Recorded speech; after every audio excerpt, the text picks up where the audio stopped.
Eh bien, bonjour à toutes et à tous, c'est Sébastien des Chroniques de Saturne. J'espère que vous allez bien. Moi, je suis ravi de vous retrouver pour une nouvelle chronique qui va porter sur l'univers Saint Seiya et plus particulièrement sur la mythos classique de Thétis de la Sirène en édition Revival. Alors, comme d'habitude, nous allons faire le tour du packaging. On va regarder ça.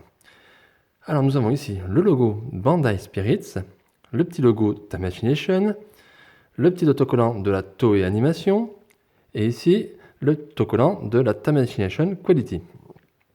Donc sur le devant de la boîte, nous avons ici le socle de l'armure qui est représentant donc le totem de la sirène.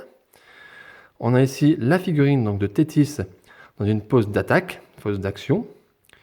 Sur le fond, donc on peut reconnaître une sorte de fond marin, donc pour on va dire bien nous indiquer que nous sommes pour une sirène et donc dans l'univers Poséidon.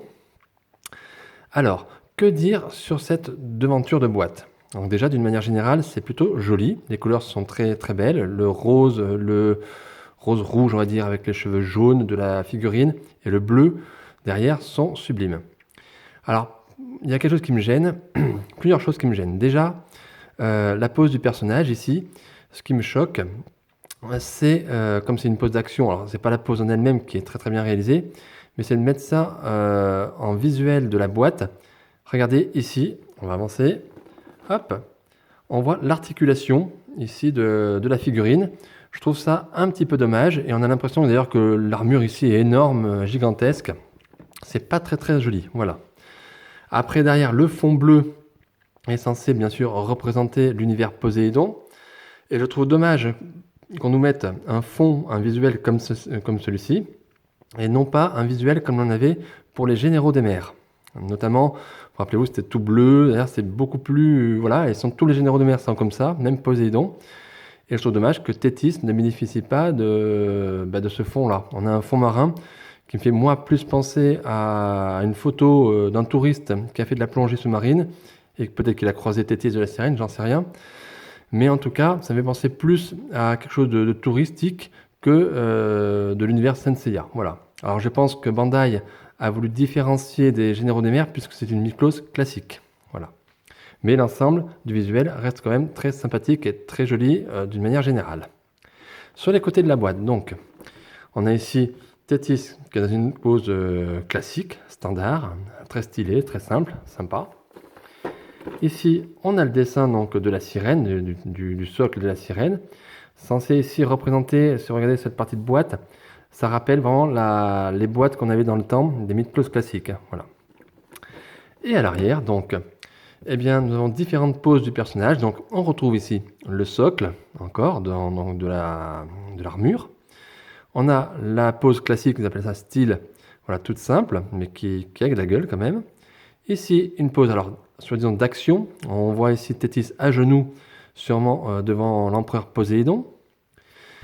Ici, nous avons donc les visages qui sont fournis avec la figurine. On regarde. Un visage hurlant, un visage souriant, et un visage souriant avec les yeux sur le côté. Et également ici, une pose principale, on va dire, de préparation d'attaque. Voilà. Alors, pour être franc avec vous, je ne suis pas très fan de l'arrière de la boîte. Alors, non pas que les poses soient mal réalisées, c'est pas le problème, mais ce qui me gêne le plus, c'est cette couleur verte qu'on a. Alors, je pense qu'ici, Bandai a voulu rappeler les couleurs des anciennes boîtes, parce que si vous vous souvenez, les premières mythos classiques des figurines de Poséidon, on va dire, étaient d'une couleur verte. Et je pense qu'ici, c'est volontaire de la part de Bandai de faire une couleur verte, mais moi, je vous cache pas que je ne trouve pas ça joli. Voilà. Mais pour le reste, les poses, bon, elles sont sympas, ça passe. Voilà. Donc sur le dessus de la boîte, mais rien de particulier, le symbole de l'empereur Poséidon. Et dessous, donc les mentions, rien de particulier, Bandai Spirits, et la petite pose où on voit Thétis à genoux. Donc, vous l'aurez compris, je suis un petit peu dur au niveau du packaging. Effectivement, je m'attendais à un petit peu mieux. Bon, l'ensemble reste très sympathique. Mais il y a des petites choses qui me gênent. Voilà, sur ce côté vraiment fond marin, je le répète, ça fait vraiment touriste. Voilà. Mais bon, après, ce n'est que mon avis. Bon, mais écoutez, de toute façon, le plus important, c'est d'ouvrir cette box et on va regarder les blisters à l'intérieur. A tout de suite, les amis. Et bien voilà les amis, j'ai ouvert la boîte. Et donc à l'intérieur, nous avons deux blisters. Voilà, deux blisters uniquement. Le premier blister, ici, on va dire c'est le blister principal, dans lequel nous trouvons la figurine de Tétis, avec la majorité de tous les éléments de l'armure. Voilà. Donc on voit bien les différentes armures, les deux visages supplémentaires. Donc on a le visage neutre, qui est souriant, qui est directement sur la figurine, et le visage hurlant ici, oui, avec la bouche ouverte, on va dire, et le visage où voilà les yeux sur le côté. Sur l'autre blister, on a plutôt la partie du socle, voilà, pour l'armure, avec le petit diorama, on va dire, pour mettre le socle, et les différentes paires de mains et protège-mains que nous avons notamment pour la figurine. Alors a priori, il n'y a que... non, les protège-mains sont ici, pardon, excusez-moi. Voilà, donc les protège-mains sont là, et là c'est les différentes paires de mains. Donc on a une, deux, trois paires de mains, on va dire rouges, et on a ici une paire de mains sans armure, on va dire. Et là, plus la paire de mains fermée directement sur la figurine. Voilà. Donc, deux blisters. Bon, ça a l'air assez classique, on va dire. À noter également que nous avons, comme d'habitude, la petite notice qui va bien. Voilà, je vous le montre, avec les différentes particulés du personnage. Et la notice de montage. Voilà. Pour les gens qui font le socle également. Voilà. Donc, eh bien, écoutez, on va regarder, on va essayer de monter la figurine. Je vais essayer peut-être de vous montrer, si je peux, les visages en détail. Allez, à tout de suite, les amis. Et bien voilà, les amis, je voulais donc mettre l'accent sur le blister principal, on va dire, de la figurine. Donc voilà, on vous montre un petit peu. Et je voulais surtout appuyer sur les visages. Regardez, donc le visage principal, qui est sur la figurine, les yeux sont splendides. Et les deux visages supplémentaires, voilà, on fait un gros plan. Voilà, donc le visage avec les yeux sur le côté et le visage hurlant ou criant. Alors, comme ça, je trouve les yeux superbes. Maintenant, à voir. Je trouve que le visage en lui-même n'est pas si top que ça. Il ne représente pas vraiment Tétis. Voilà, je vous montre également les différentes pièces de l'armure. Voilà, donc les petits protège-mains, voilà. L'armure. C'est rouge. Alors, je n'ai pas la version originale, donc la première mouture, tout simplement parce que je m'en suis séparé il y a quelques années. Donc, je ne sais pas les différences, s'il y a une différence de coloris ou non. Bon, bien écoutez, on va regarder la figurine et puis je reviens de suite. Alors, les amis, avant de monter le personnage, on va dire, je voulais voir avec vous le petit test connu pour les gens qui font les mythes closes de on va dire, de la rigidité de la figurine. Donc, au niveau des bras, ben, ça semble correct. Il n'y a rien à dire. Au niveau des jambes, parce que c'est souvent là que le bas blesse, on va dire, mais écoutez, on va regarder, regardez bien. Ah, ça descend un petit peu sur la jambe droite ici. Le genou n'est pas trop mou, les genoux ne sont pas mous. La jambe gauche est nickel.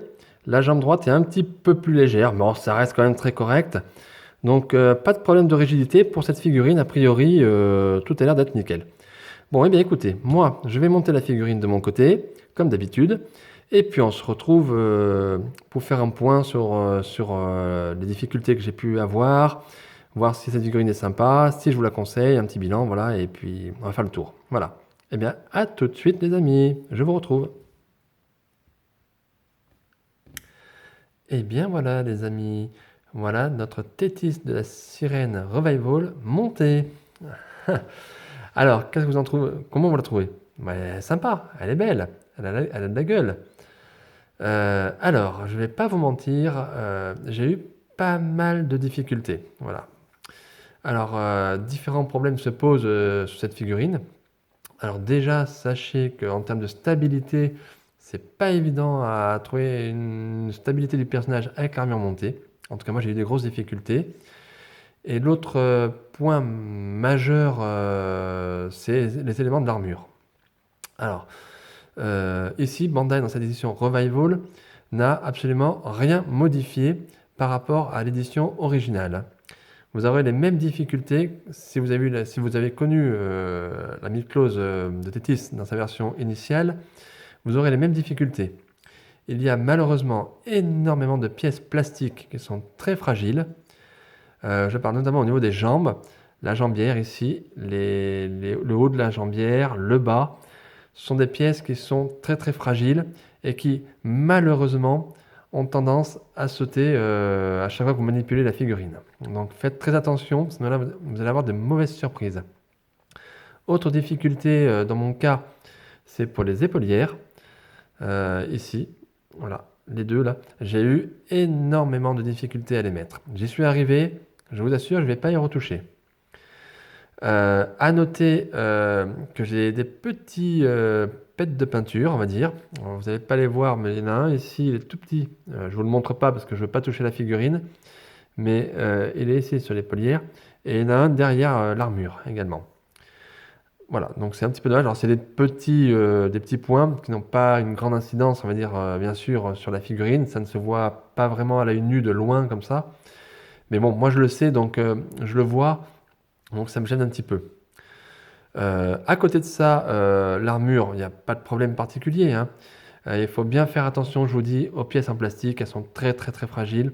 Et elles ont malheureusement tendance à sauter. Dès que vous voulez faire une pause, dès que vous voulez manipuler la figurine, ça part à bolos, quoi. Voilà. Donc faites bien attention. Alors, eh bien écoutez, globalement, qu'est-ce que je pense de cette figurine? Est-ce que je vous la conseille? Eh bien, alors, si vous possédez, on va dire, la version première, on va dire, de Tétis de la Sirène, conservez-la et ne prenez pas celle-ci. Vous pouvez vous en passer car il n'y a absolument rien de nouveau. Peut-être les visages, mais en termes d'armure, il n'y a rien de nouveau. Voilà. Donc la première fera aussi bien l'affaire. Donc si par contre vous voulez Tétis de la Sirène que vous n'avez pas encore eu et que vous voulez notamment compléter l'arc Poséidon, eh bien allez-y, jetez-vous dessus, il n'y a pas de souci. Voilà. En termes de tarifs, c'est une figurine qui vaut entre 70 et 80, 90 euros. Alors, pour tous les connaisseurs et les connaisseuses de Miklos, vous savez que c'est des prix qui ne sont pas forcément si chers que ça, puisque nos chers Miklos, comme on dit, coûtent aujourd'hui très cher. Donc avoir une Miklos classique à 70-80 euros, ça reste quelque chose de correct, même si bien sûr personnellement je trouve que ça reste quand même très très cher, notamment quand on a des petits défauts avec des pièces qui sautent, tout ça c'est assez rageant, mais ça reste quand même quelque chose d'abordable et une logique de prix qui est normale. Voilà. Donc les plus, les moins, ben, je vous les ai déjà dit, hein, presque. Hein. Les plus, eh bien, c'est que c'est d'une manière générale, c'est une figurine qui a de la classe, qui a de la gueule, et qui va bien donner dans l'étagère Poséidon. Ça permet à certains collectionneurs qui n'ont pas pu obtenir la première version, eh bien, d'avoir cette deuxième version, ou des gens qui se sont séparés comme moi de la première version, de obtenir une nouvelle version. Donc c'est une nouvelle édition, c'est sympa. Voilà. Le tarif qui reste correct, ça c'est un point positif. Une armure qui dans l'ensemble est quand même plutôt sympathique. Donc un beau personnage. Les points faibles, si j'allais dire, eh bien, écoutez, donc les pièces plastiques, j'appuie dessus parce que c'est vraiment très important. Parce que vraiment faites très très attention lors du montage. Et le fait que Bandai nous sorte une édition Revival, mais finalement ne modifie rien ou quasiment rien sur le personnage, c'est un petit peu dommage, c'est un petit peu facile. Voilà. Après, en ce qui me concerne, ça en est vraiment personnel. Je trouve que les visages ne sont pas top. Les 3 visages ne sont pas si terribles que ça. Voilà. Ça n'engage que moi. Voilà. Donc, à vous de faire vos choix, à vous de voir si vous la voulez. Et puis voilà, donc moi cette figurine va arriver sur l'étage Poséidon avec les autres généraux des mers. Et puis on va attendre patiemment Casa qui doit sortir en 2022. Voilà. Eh bien écoutez, j'espère que cette chronique vous aura plu. Si c'est le cas, ben, n'hésitez pas à mettre un pouce, un petit like, un petit commentaire si vous le souhaitez. N'oubliez pas de partager la vidéo, pourquoi pas. Abonnez-vous à la chaîne Les Chroniques de Saturne. N'oubliez pas la page Facebook pour les différentes photos. Et puis, moi, je vous retrouve très bientôt, très prochainement, pour de nouvelles aventures, de nouvelles figurines. Surtout, prenez bien soin de vous. À très très vite, à très bientôt. Bye!